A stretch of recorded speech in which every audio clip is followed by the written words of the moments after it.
Okay, we'll get started. Welcome, everyone. Thanks for joining the final Singularity CE community call for 2022. We have several things on the agenda today. We'll be starting off looking at the progress on signing and verification of SIF images with things other than PGP keys. I'll talk a little bit after that about packaging, and particularly some efforts going on to get SingularityCE in Fedora and Apple. I'll give a brief demo of our OCI runtime mode that's coming in 3.11, and then we'll get on to anything else that comes up. But we'll kick it off by handing over to Adam to talk about the SIF signing and verification progress. Awesome, thanks, DT. Let me just, it says host disabled participant sharing. I'm not sure who has the ability to fix that. It should be fixed now, sorry about that. Okay, cool. So yeah, I guess maybe I'll start off like I usually do, just with a recap of where we've been and kind of then I'll jump into just some command line stuff so you can see the progress visually. So last time in the last community call, we focused on the dead simple signing envelope, or DSSE format, being added to SIF. At that point, that was still sort of experimental and hadn't been merged yet. Happy to report that now that DSSE support has been released with SIF 2.9.0. So, for those of you that didn't catch the call last time, this is really a down in the weeds kind of format of how signatures are stored. So we encapsulate a bunch of checksums effectively on the contents and a signature within an object, and that object gets put in a SIF. So for a very long time, we've had PGP support within SIF. And now with DSSE, we've really widened that aperture of which key material we can use. So effectively with DSSE, we can generate a signature with just about any key material. It's expressive enough or general enough to be able to leverage everything from raw key material to hardware key elements if you want to. That's kind of, now that that's been merged, the next step is really to start exposing this on the Singularity side. And what that looks like, the kind of end goal here and the thing that started all this work was a guy by the name of Don actually asking for, certificate-based verification within Singularity. So we have a few stepping stones to go to get there. And I'll go through those today. I think, the basic, the good news is the basic certificate support is actually in a draft PR now. So you can, everything I'm going to do today, you can check out that PR and, give it a run for yourself. So yeah, let me just jump right into it here. I'll share my screen. All right. So hopefully you can see a VS Code window. So I'm, gonna need some key material, gonna need some images. As part of this, we've got, just within the Singularity code base, there's actually some test keys and even images that we have been using in unit tests and end-to-end tests within Singularity. So I'm gonna just, use these today to as kind of the inputs. So the first thing I'll do is I'll just grab one of these. Let's just call that image.sif, just so I don't have to type that whole thing out every time. So this is a pretty simple image. .sif, there's not much in it. I don't even think you can run this image. It's really just a test image, but for our purposes, for signing and verification, it's helpful. I'm also going to just copy the keys in here. And so the first thing I'll go over here is we've added basic support for kind of using key material directly, non-PGP key material directly with Singularity signs. So this has been fully merged into the main branch. You can check out that and use it. And really what that is on the signing side is this -- key option. So if you don't use that, what happens is a PGP signature is generated just like you're used to. If you do use this, it changes, and now we're using the DSSE format under the hood, and we're able to use just about any key material. So for the stuff I'm using today, let me just, this is, I think it's an elliptic curve key. Not really too relevant for this, but you could use RSA or just about anything that OpenSSL can generate. And now all I need to do to sign with this is pass that option and then the key and just the image itself. So if we do that CIF list again, you'll see, no surprises here. We have a new object that's been added to the CIF, and that's using that key material that is not PGP based. So this is sort of the first time that we've been able to sign without PGP keys. And that's pretty important. A lot of environments, have PKI setups that are based around keys and certificates rather than PGP entities. So, at this step, actually, this is everything that's needed for X509 or using a raw key to verify. So the first thing I'll do is let's just verify using the public key that corresponds to this. So verify, and again, -- key. And this time I give it the public key so that, this is the key pair. So I've signed with the private. If I want someone else to be able to verify, it's the public key that I would give them. And I just give it the object, and as expected, we've been able to verify that. If you happen to try and verify, without that -- key option, you're in kind of PGP mode, and you'll actually get an error message saying that doesn't work. I'm going to circle back to this at the very end because I've kind of got a question for everyone that is watching this either live or on YouTube. But for now, we've signed with a raw key. We've verified with the public portion of that key. This probably isn't, well, definitely isn't exactly what was requested. For that, we actually need to do certificates. So for those of you that don't spend a lot of time in the crypt world, certificate is really just a bunch of information kind of wrapped around a public key. So you can think of it as taking this public.pem and appending things like, an organization name, a valid starting at and ending at, kind of a bunch of metadata about it. This is the exact same type of certificate that's used if you're using a browser and you go to, an HTTPS website. This is kind of what's happening here. Certificates can also be chained. So built into your operating system, there's actually a bunch of certificates called a root pool, and that's that's kind of the root of trust of your computer. So when you go to a website, it's not signed by one of those keys, but what happens is a certificate chain can be built from the certificate that's presented by a website through a bunch of intermediate certificates, often all the way to a root, which is trusted by your system. We have the same model here. So, if I had a certificate that was trusted directly by something in my root, of my local computer here, I could do verify, just give it the one certificate and be done with it. I'm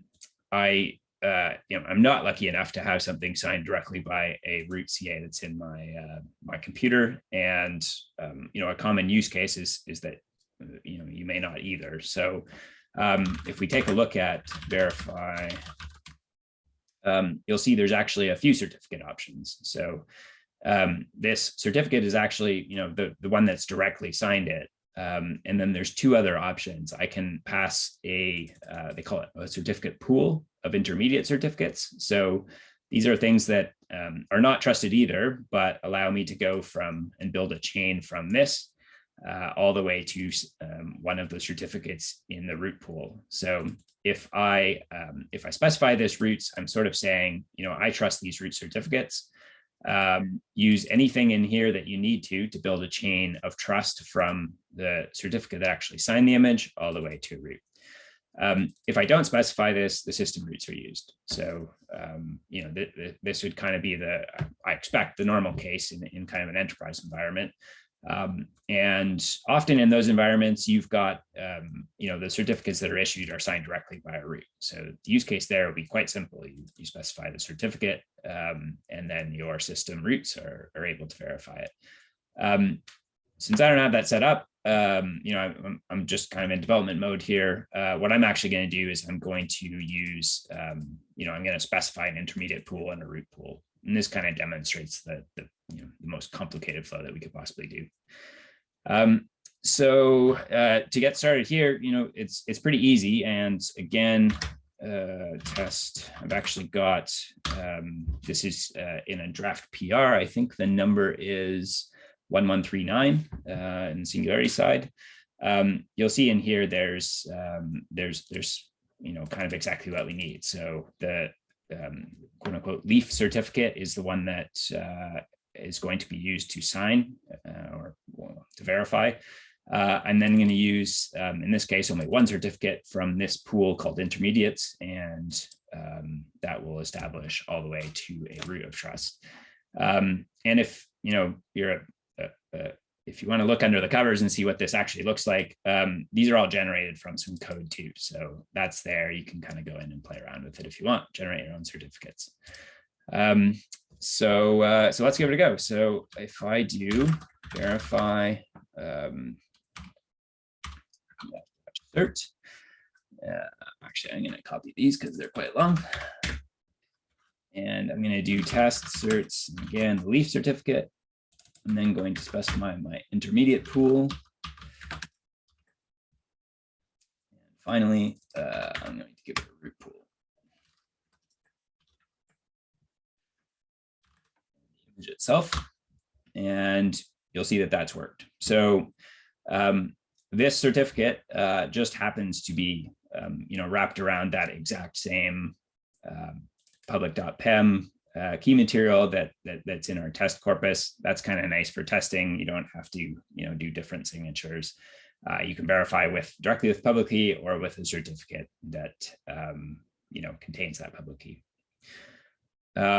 So that's kind of the state of the work. Again, the -- key option for both sign and verify have been merged. They're in the main branch. So if you just check out, the latest main branch of Singularity, you can play around with that. If you want to play around with the certificate option of verify, that is pull request 1139. And then as part of, throughout the development of this, we've had a lot of discussion both on GitHub and within the Google group. And there's been some other, requirements identified. So Fotis, and again, I hope I'm saying the name right there, he's agreed to take a look at revocation checking. So there's really two ways to do this, and revocations checking is just exactly what it sounds like, making sure that the certificate you're using hasn't been revoked by the authority that issued it. So there's two ways this can be done. There's online verification checks where when you run verify, this will actually reach out to a server and say, I'm trying to use this certificate. Is it still valid? Has it been revoked? And the other way to do it is kind of like an offline equivalent of that called a certificate revocation list, where periodically the system administrator will download kind of a list of revoked certificates, put them on the system, and then you can point to that when you're running. So obviously in HPC environments, you don't always have the ability to call directly out to certificate issuers. So there's been a lot of discussion on this. We've decided to make that behavior optional. So it's certainly important to some environments to have kind of online checks, but it's equally important to other environments that, excuse me, that might be air gapped or just not have access to OCSP servers to be able to disable that. The certificate revocation list, we have not had anyone speak up yet to say that's important to me. So if that is important to you, please open an issue in the Singularity GitHub. But hopefully, within the next few weeks, we'll have Fotis will have a PR up for the online verification that people can take a look at there. Lastly, I know I'm going through a ton of material here, but we've found another issue with Verify that it really is, it could be viewed as a bug, but I think probably it's more a question of what the user expectations are when they're verifying images. And when you're verifying an image with a signal signature, it's pretty clear what you're trying to do there. You're trying to, just verify that the image is signed. When there are multiple signatures is when it gets complicated. So if I, for example, if I took this, let me just do it live here. I don't think I have any keys. Just import a test key here.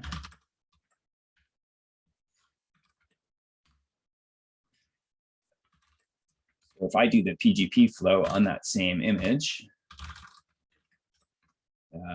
we'll see now we've got a DSSE signature and we've got a PGP signature. This puts us in an awkward situation where if I do, Singularity verify public, this won't fail because, or this will fail rather. I've specified that I want to, use non-PGP key material. I'm kind of saying, can you verify it with this key?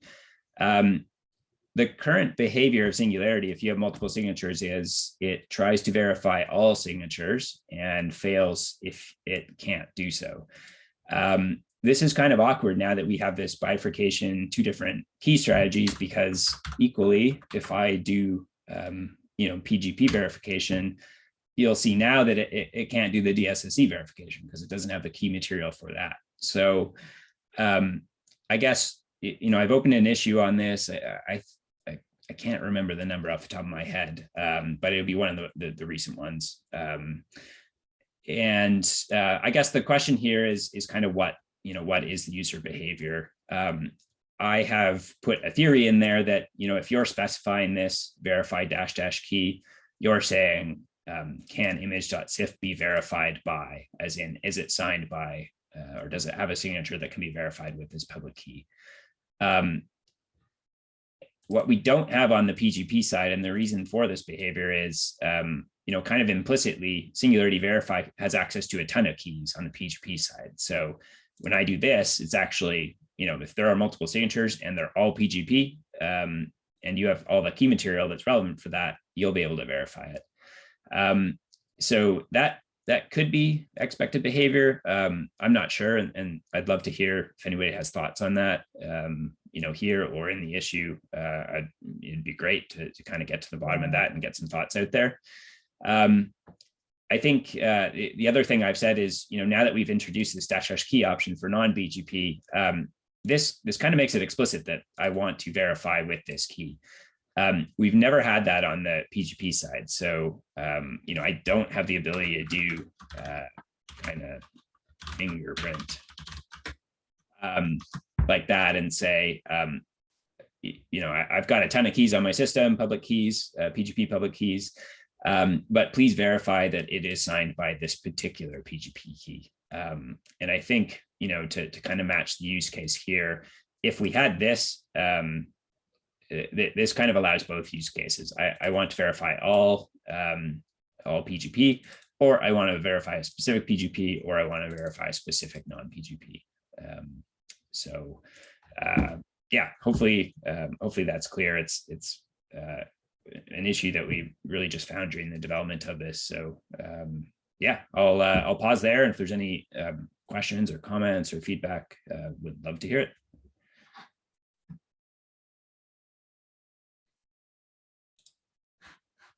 Great, thanks, Ad. Any questions now? As Adam said, if there's anything that comes to mind, please do hop onto the issue or in the Slack or anywhere like that as well to share any thoughts or input. So let's move on now to the next item. Want to talk about packaging of SingularityCE a bit. So whenever we do a release of CE, such as 3.10.4, We're releasing currently RPM and Debian packages, which are built on each of the supported long-term supported versions of the enterprise Linux and derivatives, so 7, 8, and 9, as well as the long-term supported Ubuntu versions, which are currently under support. And they're kind of all released with every new SingularityCE version on the GitHub release page. Now, we've often had people ask that we provide some kind of repository for these. We've sort of avoided doing this for various reasons up until now.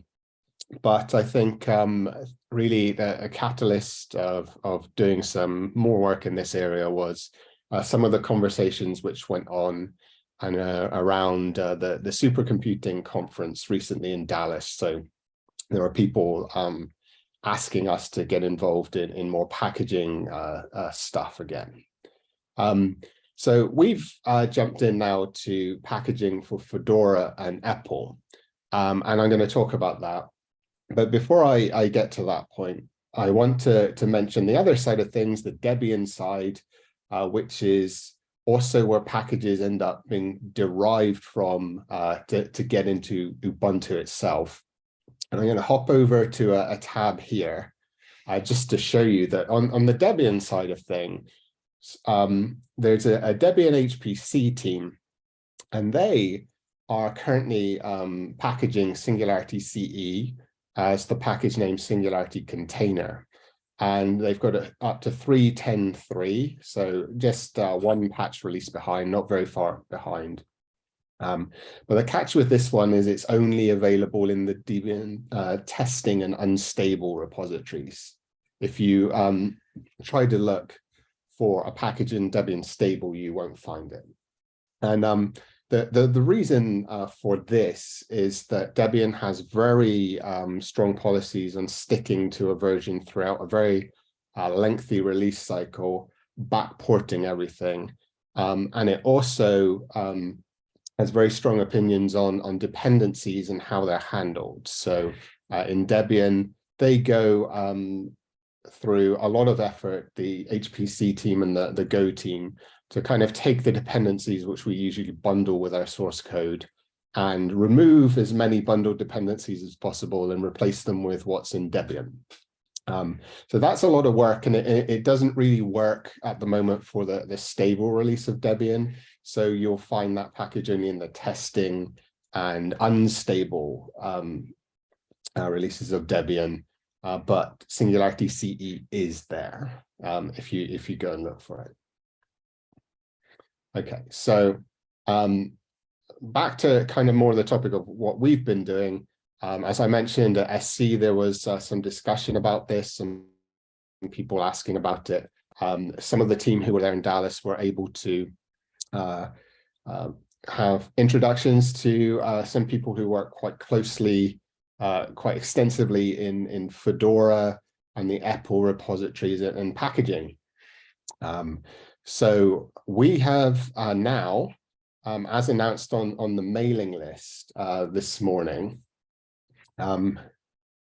worked up some packages, and the first one down the bottom here is SingularityCE 3.10.4, packaged for Fedora 38, which is really Fedora Rawhide, which is kind of the in development next version of Fedora.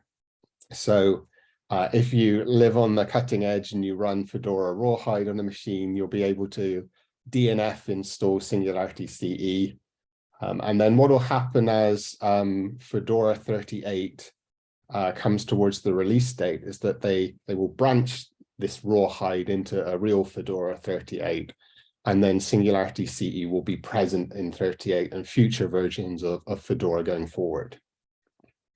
The ones above are for the Apple repository, so the extra packages for Enterprise Linux, which most people who use Red Hat Enterprise Linux and Alma Linux and Rocky Linux and so on are familiar with for getting hold of additional packages which aren't included in the base distribution. So we've now created packages for EL7, EL8, and EL9. And currently what you'll see here is that these are in the testing state. Now, what this means is that they're sat not in the main EPEL repository. So if you try and DNF or yum install SingularityCE, you won't really get it. You're not likely to get it. Instead, there's a procedure for enabling this repository to install things from if you want to try out these packages, okay? So I emphasize that these are in a testing state. The idea is that Fedora and EPEL have a system here, their update system. Things go into a testing state, and then there's a week period in which people who are part of the project or have accounts on the project can comment on the packages and give them thumbs up or thumbs down. And assuming there are no thumbs down, these become stable after a week. So they'd be into the EPEL repositories after a week. So the intention here is that we'll maintain these and we will be sort of more noisy about it on the mailing list in Slack and elsewhere once they're actually in the EPEL stable repositories. And we'll update documentation to show that that's a method of installation that's available for SingularityCE as well. Any questions on that packaging stuff?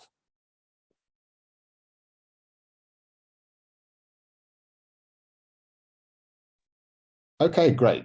The next thing I want to show you quickly is I've been mentioning the OCI runtime work, which we're doing for SingularityCE 3.11 quite a few times in this call and other places, but I haven't actually shown anything yet. It's not particularly exciting to look at, but I'm going to try anyway. So here we are. I've got a terminal. Hopefully you can see this one. And inside this demo folder, I have an Alpine tar file, and this is actually a Docker archive, okay? So I have Docker saved this into a tar file. So this is an OCI format, Docker format container in a Docker export. So what I can do now is ask Singularity to directly run this OCI format container. So if I say Singularity run OCI now, I'm turning on the new sort of optional OCI runtime feature flow, which we're adding in 3.11. And then in this case, I can say Docker archive and pass the name of it. And what's going to happen is it's doing the stuff to unpack the archive and make it available as an OCI bundle on the disk. And then Singularity is under the hood calling the low-level OCI runtime, which is either crun or runc, depending on what you have on your system, and dropping me into a container. And what we'll see if we look around a little bit is that, first of all, I am the same UID, GID I am on the host. So we're copying the kind of default UID behavior that Singularity has not running in OCI native mode.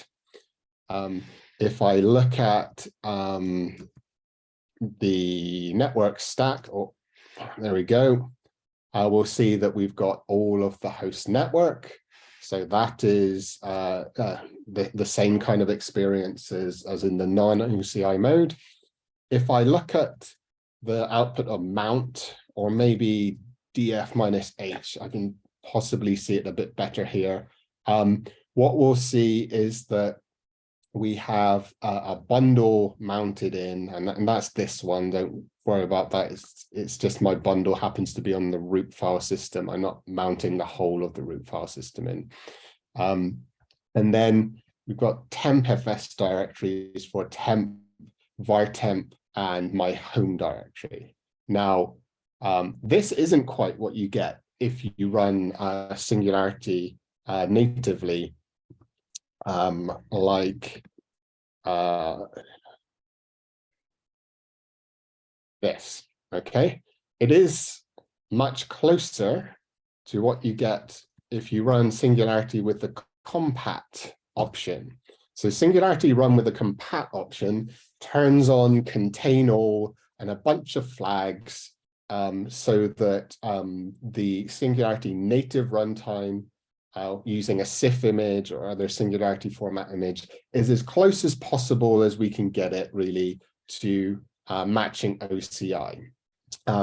So it stands to reason then that when we run in OCI mode, what we get is similar to the experience when we run in the native mode, but with compat. Okay, so that's the reason why we have these isolated file systems and things at this stage. The command will support exec, or I can drop into a shell like normal. I can ask for fake root and drop into the container now as root. And that's where things stand as of now. I should mention also any Docker or OCI format source can be used. So I can run a Docker URL directly. I could also, if I have one of the container's image style layout directories, I could say OCI and give the path to my layout directory. I can run something directly out of the Docker daemon and pull it directly out of the Docker daemon. But what's happening here now is we're not using Singularity's native container runtime. We're using a low-level true OCI runtime, and we are passing it configuration and launching it in a way that it gives as close as we can get to the experience of using Singularity in the kind of what's been the standard way, but with that compat flag maximizing the OCI compatibility. So this really, in the 3.11 stage, will be about providing a way to run OCI containers with a true runtime as an alternative to using the native runtime and that compat flag. We'll add handling of environment variables shortly. We'll add handling of bind mounts and some other bind model handling of GPUs and some basics there. It won't cover the entirety of the Singularity CI, everything you can do in the kind of standard traditional Singularity runtime, but that will be expanded as we go out to 4.0. Anyone have any questions on that? Dave asked, is the OCI mode all done without setuid? Correct, yes. So the OCI mode here is relying on using unprivileged user namespaces. We aren't calling setuid code here. We don't at any point, even if you've got a installation with the setuid starter, call that. It goes through a process of the CLI. Will then call the non-setuid starter to create an initial user namespace.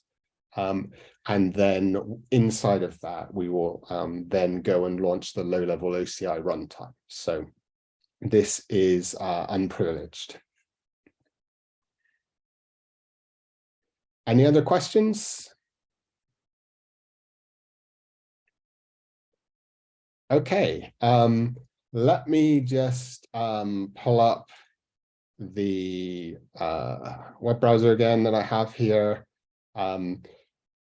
Elsewhere in the development process, you can see here the top one is some further work with this OCI mode.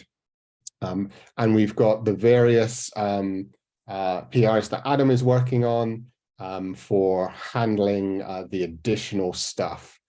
which is being added to the sign verify. So that's kind of what's in flight at the moment. If I hop over to the changelog, since we spoke the last time, the OCI stuff has kind of developed a bit, but that isn't exposed in the changelog greatly yet.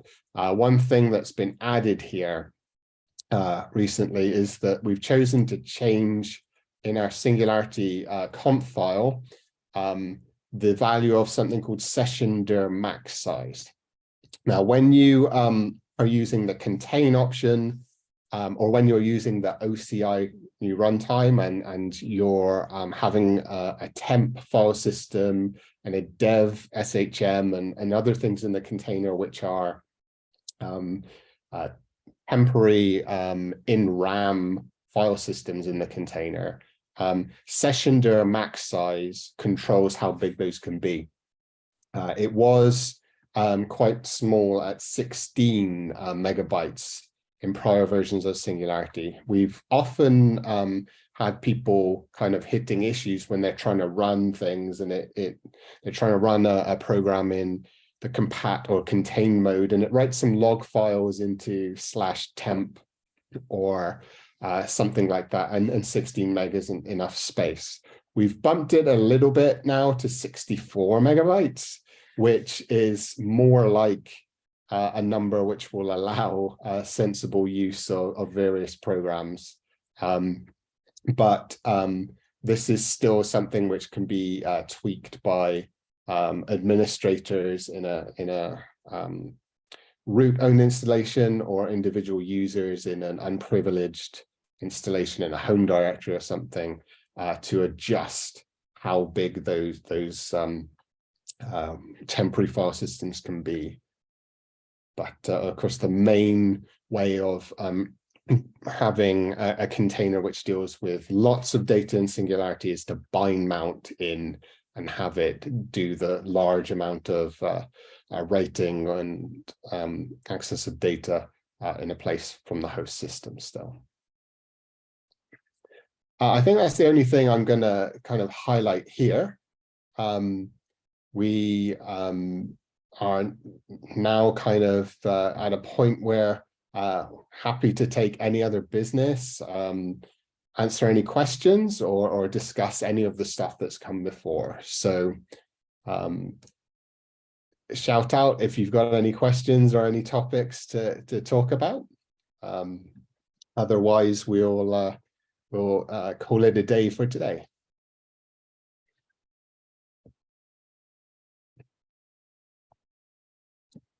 Okay, then.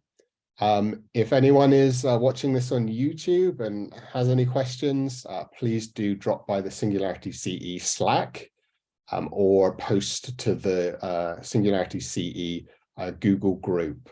We'll send out reminders for the first meeting in 2023. We might postpone that from the first week into the from the first week into the second week of January, depending on how it looks for potential of attendance and so on. But we'll send out communication about that in all the usual places, Slack, Google Groups, and so on too. Thanks for joining us, and thanks, Ad, for sharing all that great stuff with the sign and verify. Look forward to seeing everyone next time. Thanks, everyone.